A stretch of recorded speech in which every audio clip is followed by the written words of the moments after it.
Jake Martinez, a 16-year-old kid from a struggling neighborhood, woke up on what should have been just another ordinary day.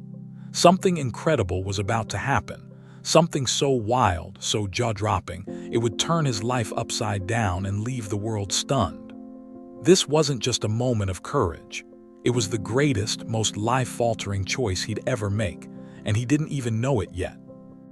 By the end of the next 24 hours, he'd lose everything he'd fought for, only to stumble into a reward so massive it defied belief. The alarm blared at 5:30 a.m., sharp and unforgiving, slicing through the quiet of his family's tiny apartment. Jake slapped it off fast, careful not to wake his mom sleeping in the next room. She needed rest more than ever lately. Her cough had gotten worse, a rattling sound that kept him up at night worrying. In the dim glow of early morning, he shuffled through their cramped two-bedroom place, pulling on the crisp white shirt and black pants he wore to his job at Morrison's Luxury Watches. It was a uniform that felt like a costume, too fancy for his world of chipped paint and second-hand furniture. Outside, the city groaned to life. Garbage trucks rumbling, buses wheezing past, birds chirping faintly through the grime-streaked windows. "Another day, another dollar," he muttered, tying his shoes. It was a phrase he'd picked up from his mom, Maria Martinez, a hospital cleaning supervisor who worked grueling night shifts to keep them afloat. She left a note on the kitchen counter. "Mijo, breakfast in the fridge, don't forget your lunch. Love you, Mama." He smiled, pulling out the foil-wrapped burrito she'd made, still warm despite her late hours. She never missed a chance to take care of him, even when she was dead on her feet. Jake grabbed his backpack and headed out, locking the door behind him. The number 47 bus rolled up at 6:15 a.m., right on schedule. He nodded at Mr. Washington, the driver who'd been ferrying him to work for 6 months. "Early bird gets the worm, Jake," the old man called out, his voice bright with routine cheer. "Yes, sir, that's the plan," Jake replied, settling into his usual seat. He popped open his phone, scarfing down the burrito as the city blurred past. A text from his best friend Carlos blinked on the screen. "Dude, practice after work." Jake's fingers hovered over the keys before he typed back. "Can't, extra shift, need the cash." Carlos shot back. "You're missing all the fun. Coach keeps asking about you." Jake sighed, pocketing the phone. Basketball used to be his escape, dribbling on cracked courts, laughing with the team. But that was before the medical bills started stacking up, before his mom's cough turned into something scarier than a cold. The bus rolled to a stop outside Sterling Mall, a gleaming fortress of glass and marble that looked like it belonged in a different universe. Jake finished his burrito, straightened his tie, and stepped off into the crisp morning air. This place was his ticket out, his chance to earn real money. One commission from a single overpriced watch could match a week's pay anywhere else. He waved at Maria from the coffee shop as he passed through the employee entrance. "Morning, Jake. Save me one of those fancy watches, huh?" She teased, setting up for the caffeine-craving crowds. "Sure, soon as I hit the lottery," he grinned back. Inside, the mall was still waking up, cleaning crews polishing floors, store lights flickering on. Jake's shoes clicked against the marble as he headed to Morrison's Luxury Watches, where glass cases sparkled with timepieces worth more than his mom's yearly salary. Mr. Morrison, his boss, was already there, impeccable in a tailored suit. "Right on time, Jake," he said, his voice clipped. "New shipments coming in. Handle the inventory while I set up the display." "Yes, sir," Jake replied, eager to prove himself. He'd been good at this job, numbers clicked in his head, and Mr. Morrison had noticed. Maybe, just maybe, he could climb to assistant manager by next year. He logged each watch into the system, his mind doing quick math. The cheapest one cost $33,000, $5 weeks of his mom's wages for a single shiny trinket. Some topped $50,000, prices that made his stomach twist. But he pushed it aside, focusing on the work. He'd memorized every brand, every detail, Swiss craftsmanship, mechanical gears, rare collections. It was knowledge he'd never expected to care about, but it made him good at selling to the rich folks who strolled in, wallets open. The morning flew by in a blur of polished glass and expensive cologne. Jake helped customers try on watches that cost more than his rent, flashing a smile that hid how out of place he felt. His mom had taught him respect, treat everyone the same, rich or poor. It worked. People liked him, trusted him. During his lunch break, he sat in the food court with the sandwich his mom packed, watching shoppers drift by with bags from designer stores. His phone buzzed, a text from his mom, "Pick up my prescription after work. Love you." He checked his wallet. The cash was tight, but he'd make it work. Maybe an extra shift this weekend could cover the rest. Back at the store, Mr. Morrison was busy with a customer, so Jake sorted repair orders, glancing out through the glass walls. The mall hummed with its usual rhythm. Wealthy shoppers, security guards, kids gawking at toy displays. Just another day, or so he thought. Then he saw him, a tall, well-dressed kid about his age, wandering past the store looking lost. Something about him tugged at Jake's memory. And then he noticed them. Two men in hoodies trailing a few steps behind, their eyes locked on the boy. Jake's pulse quickened. Something was wrong, very wrong. Jake Martinez stood frozen behind the counter at Morrison's luxury watches, his heart pounding louder than the ticking of the $50,000 timepieces around him. Through the store's glass walls, he watched the tall, nervous boy, now unmistakably Barron Trump, the president's son, fumble with his phone, oblivious to the two hooded figures closing in. These weren't Secret Service agents. Their low-pulled hoods, the tattoo snaking from one sleeve, the other's hand stuffed suspiciously in his pocket, they screamed trouble. Jake's hands gripped the counter, slick with sweat. He had a choice. Stay put, follow the rules, keep his job, or step in and risk it all. "Mr. Morrison," Jake called, his voice tight but steady, "I need to use the bathroom." His boss barely glanced up from the display case he was arranging. "Make it quick, Jake. Busy afternoon ahead." Jake nodded, slipping out from behind the counter. He didn't run, not yet. Running would draw eyes, and he'd seen enough crime shows with his mom to know better. Once out of sight, he sped up, weaving through the growing mall crowd. Barron's height made him easy to track, his expensive jacket standing out like a beacon. The men were closer now, maybe 20 feet back, their steps deliberate. Jake's mind raced. He couldn't just grab the president's son. That'd land him in cuffs faster than he could blink. But doing nothing wasn't an option. His mom's words echoed in his head. "Sometimes doing the right thing is scary, Mijo, but that's what makes it brave." He took a deep breath and closed the gap, falling into step beside Barron. "Hey," he said, loud and casual like they were old buddies. "I've been looking all over for you. Come on, we're gonna be late." Barron flinched, confusion flashing across his face. Jake leaned in, voice dropping to a whisper. "I work here. 2 men are following you. Don't look back. Just act like you know me and come with me now." Something in Jake's eyes must have clicked because Barron nodded faintly. "Oh yeah, sorry," he said, playing along. "I lost track of time." Jake could feel the men's stares boring into them as he steered Barron toward the service corridor near the food court. His heart hammered so hard he swore the whole mall could hear it. "Almost there," he muttered, forcing calm into his tone. "Just act normal." He shot a quick glance back. The men had split up. One headed straight for them, the other circled toward the food court exit. They were boxing them in. Jake fumbled for the employee key card tucked under his shirt, his fingers shaky. If he was wrong, he'd be toast, arrested, fired, or worse. If he was right, he might not have much time. The reader beeped and he yanked Barron through the door into the concrete service hallway. The second it clicked shut, he broke into a run, pulling Barron along. "Where are we going?" Barron asked, his voice trembling. "Security office," Jake panted. "Down 1 level, they can't follow us here." The door behind them slammed open, heavy footsteps thundering in pursuit. "Run!" Jake yelled, dropping all pretense. They sprinted past startled maintenance workers, dodging stacks of boxes in the narrow corridor. Jake knew these back routes like the back of his hand from early shifts helping the crew. Today, that knowledge was a lifeline. They hit a corner. The service elevator loomed ahead, but next to it was a stairwell marked "Employees Only." Jake shoved the door open. Down 1 floor, security's at the bottom.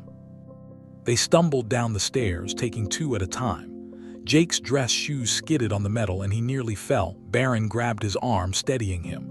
The footsteps above grew louder, closing fast. Ahead, the security office door glowed, propped open, voices spilling out. "Help!" Jake shouted, his lungs burning. "Security!" Chaos erupted. Guards burst into the hall just as their pursuers hit the landing above, then bolted back up the stairs. Seconds later, dark-suited men flooded the corridor. Secret Service, finally. "Are you hurt?" one barked, checking Barron. "I'm okay," Barron said, pointing at Jake. "He helped me." The agents turned, pinning Jake with sharp stares. "How did you know?" one demanded. "Who told you to bring him here?" Jake swallowed, mouth dry. "Nobody. I saw those guys following him. Something wasn't right. I work at Morrison's Watches. You can check." "We will," the agent snapped. "You're coming with us." Jake's stomach sank. "Please, I need to tell my boss. I could lose my job." An agent muttered into his radio, then nodded. "We'll handle it. Now tell us everything." They hustled him into a small office, grilling him for hours. What did he see? Why did he act? How did he know the corridors? He stuck to the truth over and over, exhaustion creeping in. Barron was whisked away, mouthing a quick thank you before vanishing. Finally, they let Jake go. An agent escorted him back to Morrison's. The mall was nearly empty. Closing time had snuck up on him.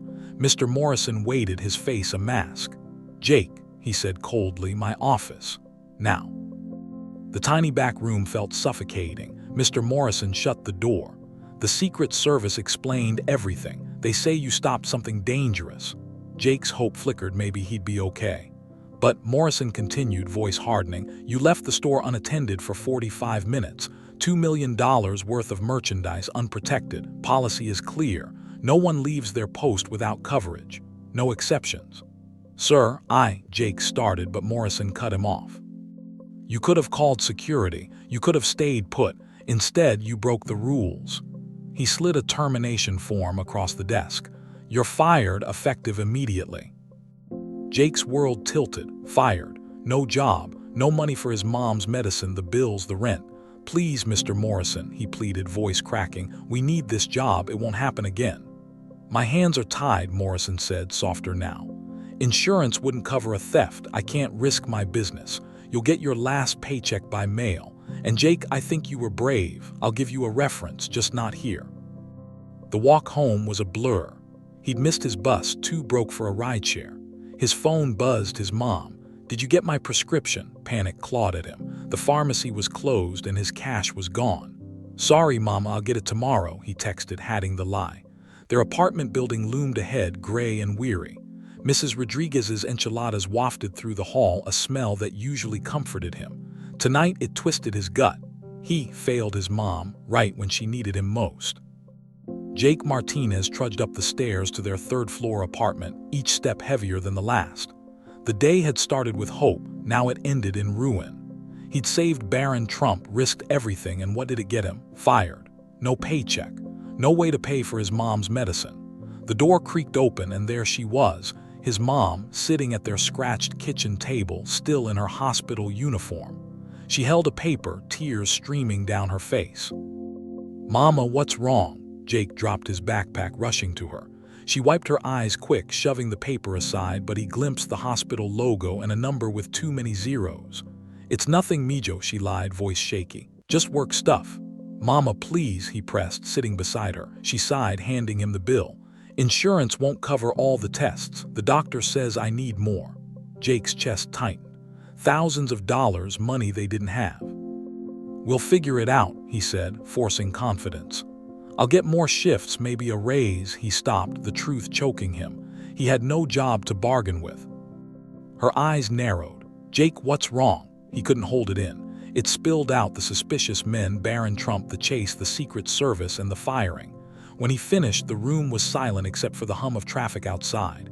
Then her arms wrapped around him, fierce and warm. "My brave, wonderful boy," she whispered. "You did the right thing.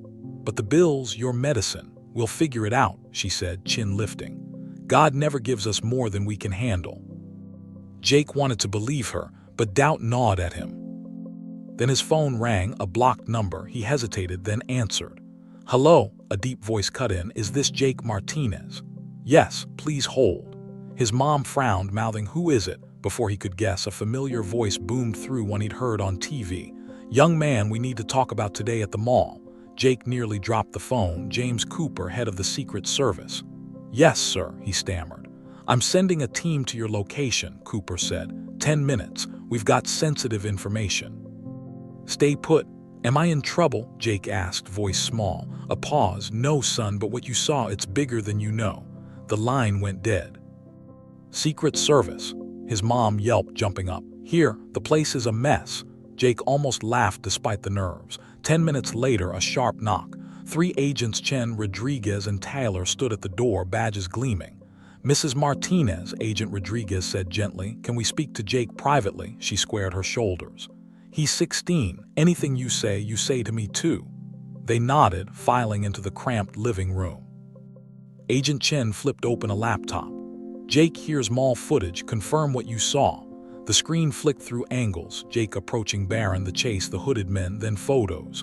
Recognize anyone? Agent Taylor asked. Jake pointed at the 4th image. That's him, the tattoo guy. Then the 6th. And him, the other one. Rodriguez's face darkened. Marcus Delgado and Ray Keller, part of a kidnapping ring we've tracked for months. Jake's mom gasped, clutching his hand. What we're about to say is classified, Chen continued. They've been after Barron Trump for weeks, studied his security, planned a diversion. You stopped them. Taylor nodded. Your quick thinking threw off $1 million scheme. Jake blinked. Why tell me this? Because we need your help, Rodriguez said. We nabbed Delgado and Keller, but their group's still out there, and now they know you. A chill snaked down Jake's spine. Know me? They've got mall footage, Chen explained. They see you as a threat. We're setting up protection, but you saw details that could dismantle them. They showed more photos, cars, buildings, asking for every scrap he remembered. His phone buzzed nonstop, social media exploding. Someone leaked the security clip. Headlines screamed, teen hero fired after saving president's son. Comments raged, boycott Morrison's. Jake, a legend. Great, Rodriguez groaned. We wanted this quiet.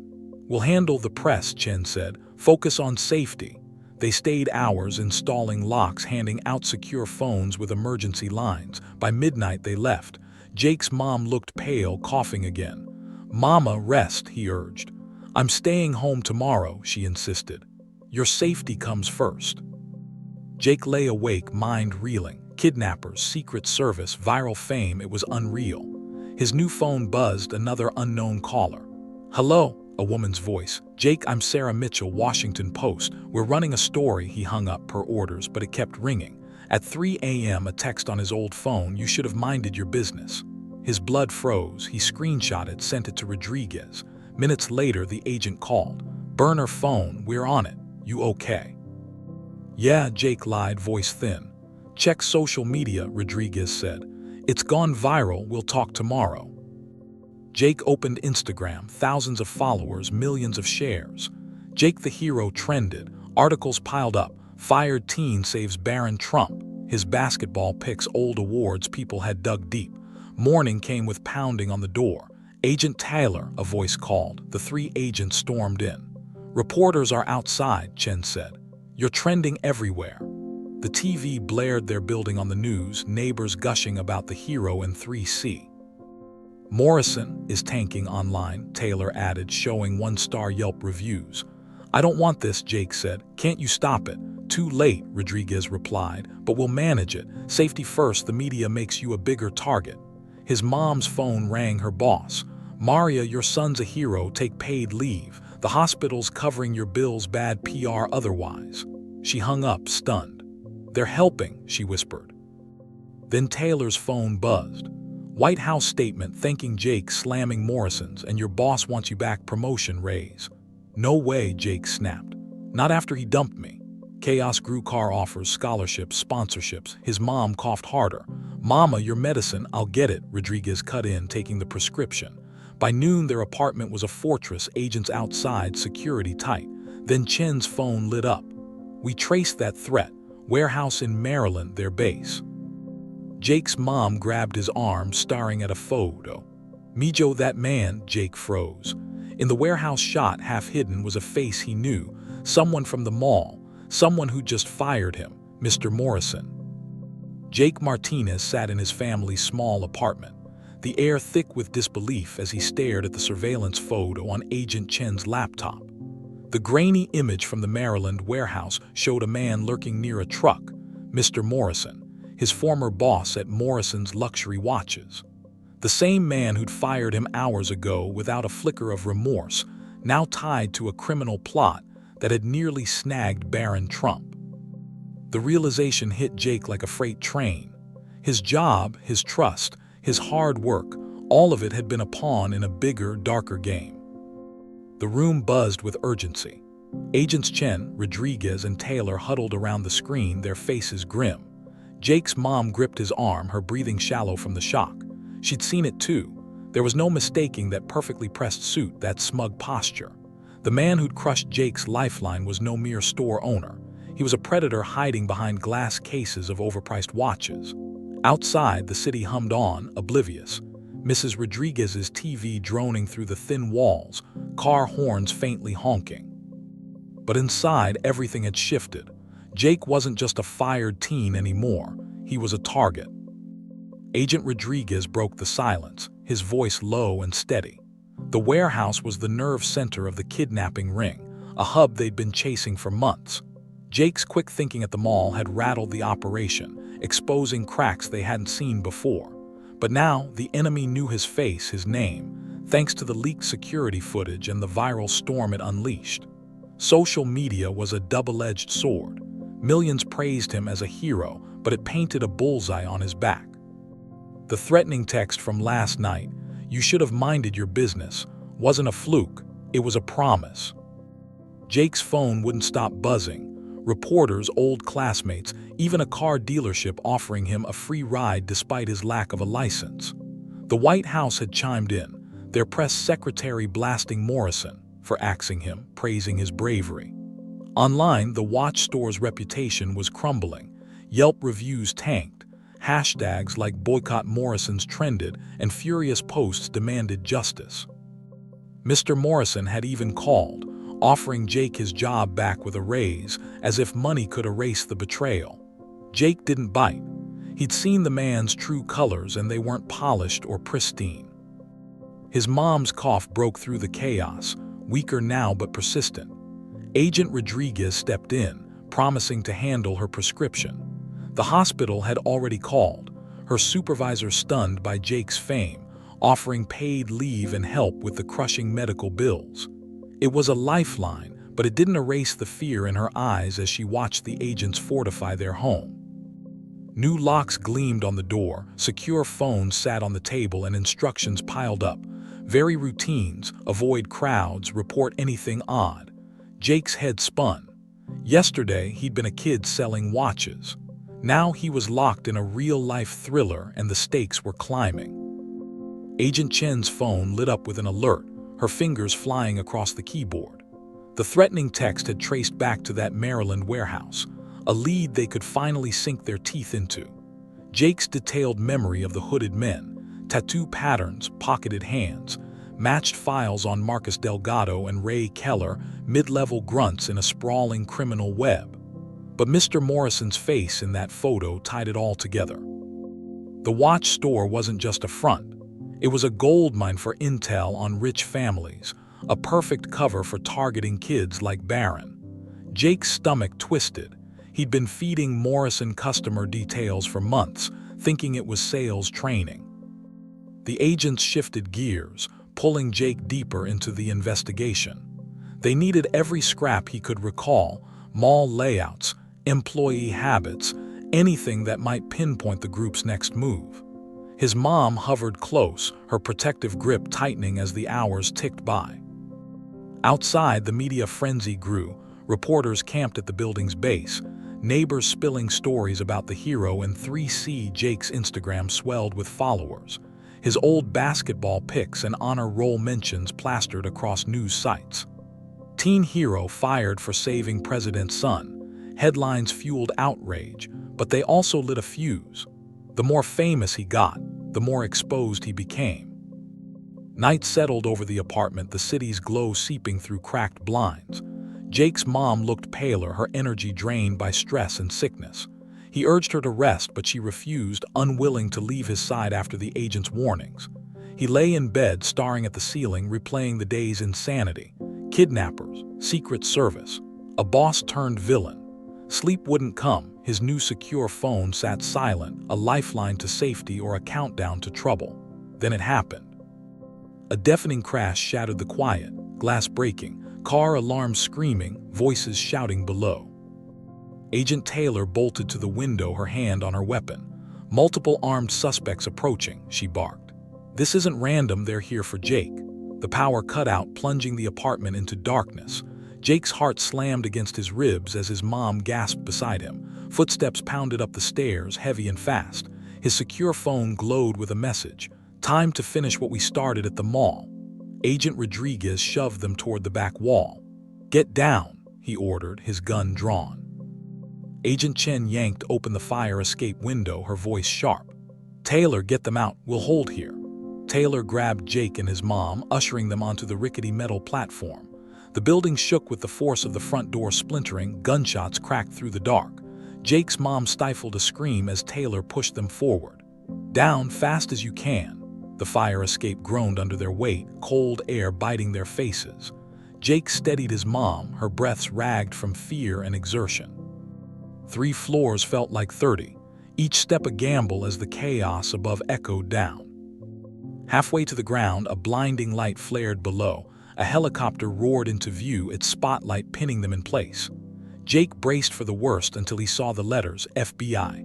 A voice boomed over the noise. "This is the Federal Bureau of Investigation. The building is surrounded. Drop your weapons." More choppers swooped in, flooding the block with light.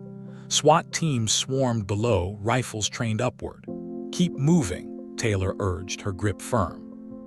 They hit the pavement as black SUVs screeched around the corner, disgorging agents in tactical gear. From the lead vehicle stepped James Cooper, head of the Secret Service, his presence commanding even in the chaos. "Get them in the car now," he shouted. Jake and his mom were hustled into an SUV, bulletproof glass shielding them as the raid unfolded.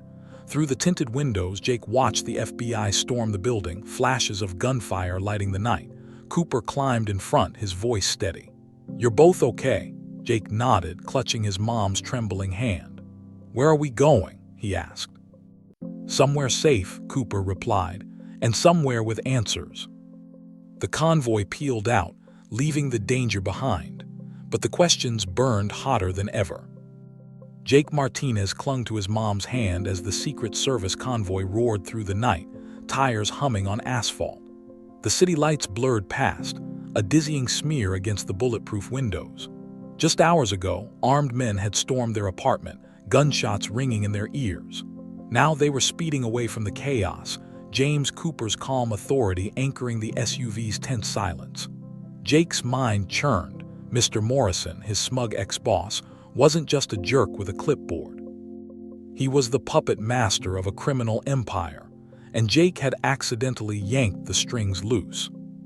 The drive stretched nearly an hour, the convoy weaving through backroads and doubling back to shake any tails. Jake's mom shivered beside him, her cough worse in the cold leather interior. He squeezed her hand tighter, guilt gnawing at him.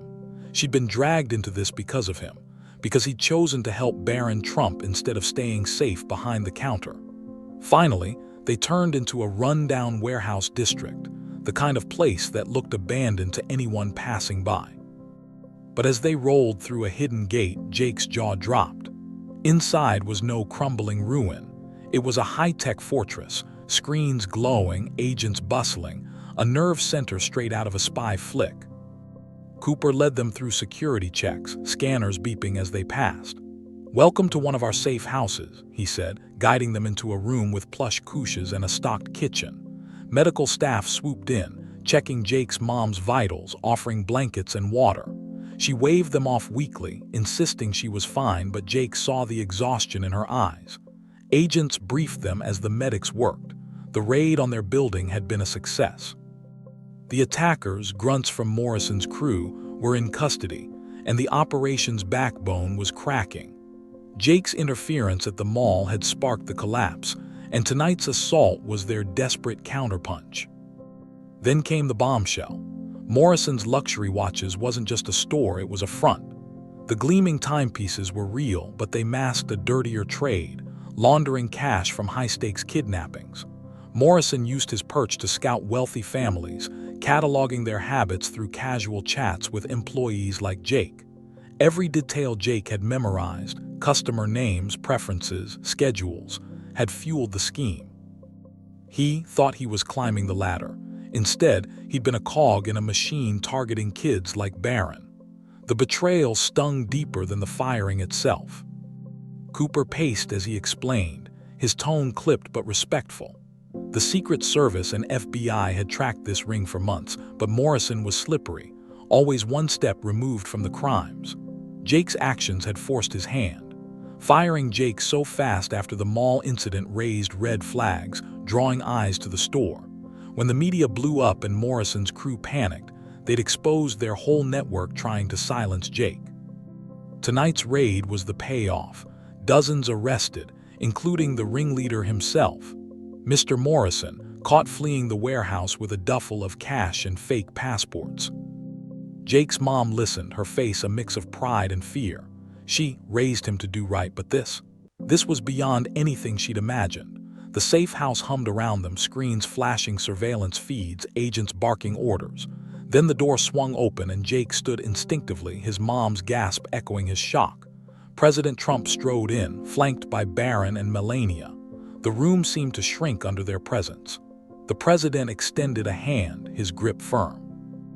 Jake shook it, dazed, as Barron stepped forward, his voice quiet but clear. Gratitude shone in his eyes. He owed Jake his life. Melania hugged Jake's mom, tears welling as she praised her son's courage. The president's words carried weight. Jake's family had struggled, medical bills, a cramped apartment, endless worry. That ended now. All hospital costs would be wiped clean. His mom's treatment moved to the nation's top facility. A new, secure apartment awaited them, rent-free, in a building for law enforcement families. Jake's breath caught. Relief flooded him so fast he felt lightheaded. But there was more. The president saw something in him, a spark of grit and honor. A spot in the Secret Service youth program beckoned, fully funded, with a college scholarship to follow. It was a future Jake had never dared dream of. His mom cried openly now, happy tears this time, clutching his hand as the offers piled up. Barron piped up, suggesting Jake visit the White House, not as a hero but as a friend. The president chuckled, promising it happen with clearance.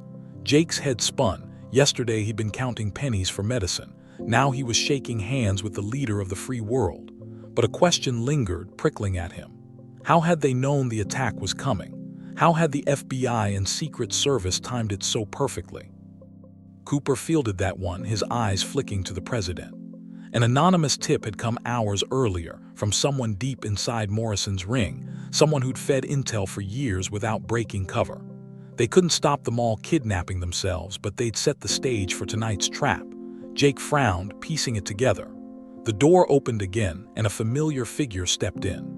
Maria, the coffee shop worker from Sterling Mall, the one who teased him about watches every morning. Only now she wore no apron. She flashed an FBI badge, her smile sharp. Special Agent Maria Ramirez.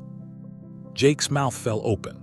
Maria had been undercover for 3 years, watching Morrison's every move from behind the espresso machine. She'd seen Jake grow from a nervous newbie to a kid with unshakable integrity. That day at the mall, she'd orchestrated Barron's path past the watch store, betting on Jake's guts. She had backup ready, FBI agents poised to act, but Jake had outrun the need, disrupting the plan solo. Her gamble paid off, cracking the case wide open. Morrison's rash firing was the first domino. The rest toppled tonight. The pieces clicked. Maria's friendly chats, her keen eyes, they'd masked a mission. She protected Jake from the shadows, steering the investigation to this moment. His mom stared, stunned, at the barista-turned-agent. Jake felt a mix of awe and unease. How many ordinary faces hid extraordinary secrets? The safe house buzzed on, the night stretching into a blur of plans and promises. Jake's old life was gone, swapped for something bigger, scarier, and impossibly brighter. Jake Martinez stood in the high-tech safe house, the weight of the night pressing down as President Trump, Barron, Melania, and Agent Maria Ramirez reshaped his world. Hours earlier, he'd fled gunfire on a rattling fire escape. Now he faced a future he couldn't have scripted. The president's promises, medical care for his mom, a new home, a Secret Service path, hung in the air, tangible yet surreal. But Maria's reveal as an undercover FBI agent flipped everything Jake thought he knew. The coffee shop regular who'd grinned at him daily had been the linchpin, watching Morrison's criminal empire from the shadows. Maria sat across from Jake and his mom, her barista persona shed like a cheap costume. She spent 3 years at Sterling Mall, brewing lattes while tracking a kidnapping ring that preyed on the elite. Morrison's store was the perfect front, legit sales masking dirty money, customer intel feeding abductions. She'd seen Jake's first shaky shift, his quiet diligence, his habit of helping anyone who needed it. That day with Barron, she'd nudged fate, routing the president's son past Morrison's watches. She'd bet on Jake's courage, backed by hidden FBI muscle, and he'd delivered, smashing the plan and exposing Morrison's hand. Jake's mom listened, her eyes wide but proud. She raised him to act, to care, even when it hurt. Now that instinct had toppled a greedy tyrant. Morrison's firing of Jake, petty and impulsive, had been his unraveling. The viral backlash, the media storm, the public's fury, it forced his crew into reckless moves like the apartment assault. Maria explained how she tipped off Cooper, staying deep cover while the Secret Service and FBI baited the trap.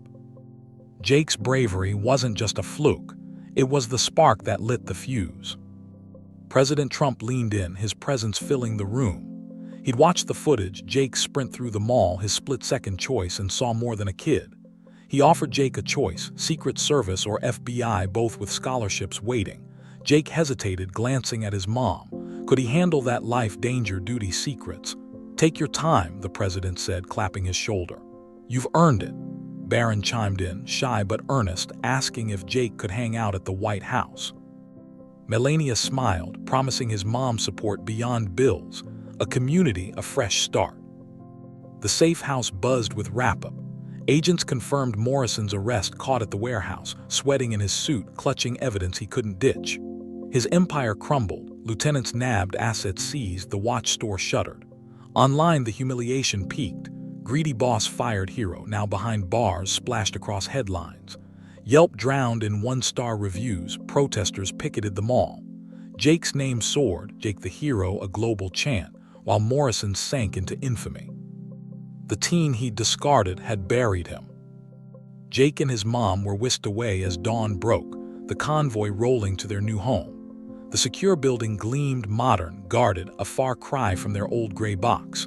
Inside, their sparse belongings waited, dwarfed by a spacious apartment. The kitchen overflowed with food. A new laptop sat on Jake's desk, a gift for school. His mom sank onto a couch, marveling at the view, city lights twinkling, free of worry. Medics had stabilized her, scheduling her first appointment at Johns Hopkins. For once, she could breathe, literally and figuratively. Jake wandered to his room, exhaustion tugging at him. On the desk sat relics of his journey, his old Morrison's name tag, a White House visitor's pass, and a letter confirming his mom's care. His phone buzzed, Maria texting from her real number.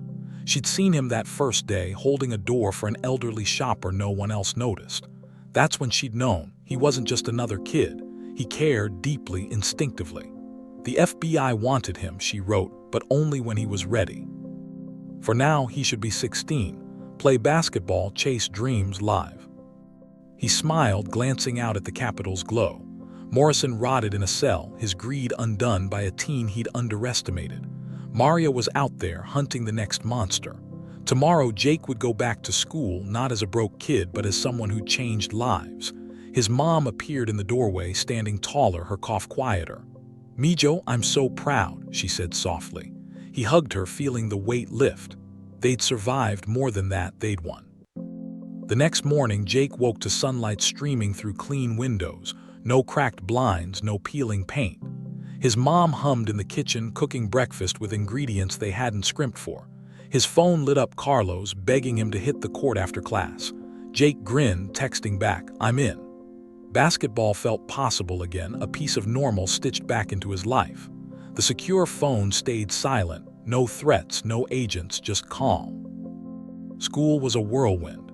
Kids he barely knew clapped his back. Teachers beamed like he'd aced every test. A news van lingered outside, but security kept them at bay. Jake ducked the spotlight, slipping into class with his backpack slung low. His old routine: click back notes, jokes with Carlos, the squeak of sneakers on the gym floor. But it was different now. He wasn't invisible, wasn't just the kid scraping by. He'd faced down danger, saved a life, and flipped a criminal's world upside down. Days turned to weeks. His mom started treatment, her color returning with each visit. The hospital bent over backwards, part care, part PR, and she thrived. Jake aced his classes, the scholarship promise easing the pressure. Offers trickled in: FBI recruiters, Secret Service pamphlets, but he held off, savoring the quiet. Barron texted once, a simple thanks again with a photo of the White House lawn. Jake saved it, a keepsake of the wildest day he'd ever lived. Online, the story lingered. Morrison's trial loomed, pundits dissecting how a teen had outsmarted him. The watch store's storefront sat dark, a closed sign mocking its former gleam. Jake's name popped up in feel-good posts: doing the right thing pays off. But he scrolled past, uninterested in fame. His mom framed a news clipping, hanging it by the kitchen table: teen hero brings down greedy boss. She'd point to it, grinning, whenever he complained about homework. One evening, Maria dropped by, casual now, no badge flashing. She brought coffee, joking about her barista days. They sat on the balcony, the city sprawling below. She wrapped her mission, Morrison's conviction sealed. "You humiliated him, Jake," she said, sipping her drink.